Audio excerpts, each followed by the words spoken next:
So guys, today we are going to see how to create a folder in a GitHub repository. So I have made this repository named as test. Now what to do? You just have to go to the create new file. Now here, instead of naming your file, name the folder. So name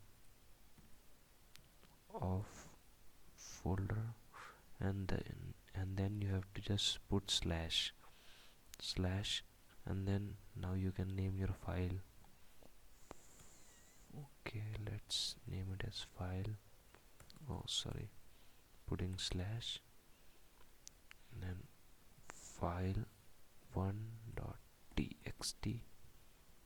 Here you can write some code, and then you can commit the new file. Now the new committed file is saved into the folder named as name of folder, and that's the file. Okay, that's all.